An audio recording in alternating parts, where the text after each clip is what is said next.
তেওঁ সত্তা যিটো সত্তা ই আমাৰ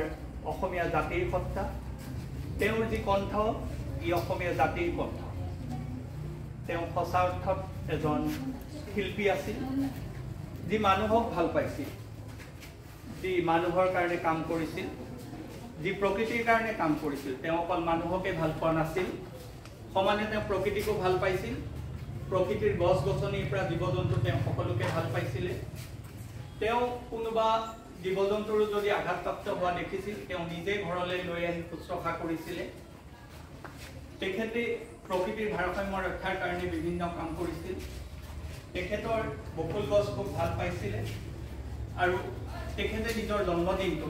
তেখেতৰ গুণগ্ৰাহীসকলক বকুল গছ ৰুবলৈ তেওঁ আহ্বান জনাইছিল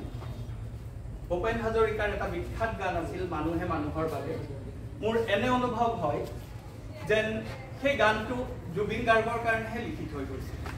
কাৰণ তেওঁ সঁচা অৰ্থত তেওঁ মানুহে মানুহৰ বাবে আছিল তেওঁ সকলোৰে দুখ মানে মোচন কৰিবলৈ তেওঁ যৎপূৰ্ণাস্তি চেষ্টা কৰিছিল সঁচা অৰ্থত যাক শিল্পী বুলি ক'ব পাৰোঁ সঁচা অৰ্থত যাক আমি শিল্পীৰ সত্তা থাকে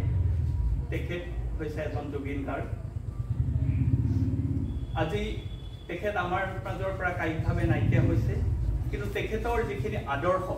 তেখেতৰ যিখিনি গান সি যাতে সদায় চিৰজীৱনীয়া হৈ ৰাখে আমাৰ নৱপ্ৰজন্মই তাৰ কাৰণে মই অনুৰোধ জনালোঁ আৰু তেখেত সকলোৰে মাজত যিটো পপুলাৰিটি তাৰ এটা কাৰণ আছিলে তেওঁ এটা প্ৰজন্মৰ কাৰণে তেওঁ গান ৰচনা কৰা নাছিল তেওঁ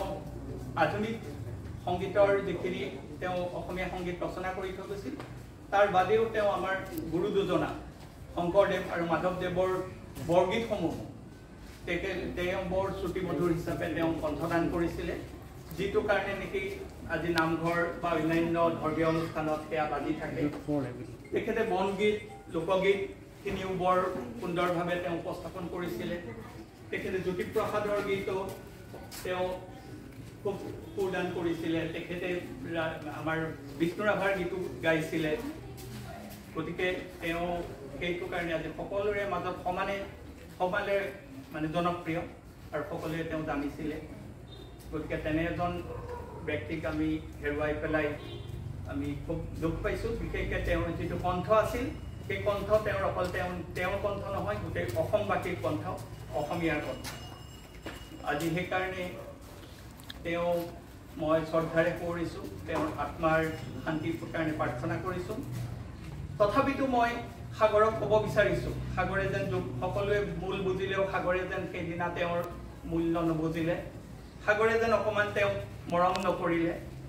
আজিও মোক ক'ব মন যায় সাগৰ সেই সাগৰ তুমি আমাৰ যি অসমীয়াৰ কণ্ঠস্বৰ আমাৰ যি অসমীয়াৰ সপোন আমাৰ যি অসমীয়াৰ আশা সেয়া যেন ঘূৰাই দিয়া তেখেতে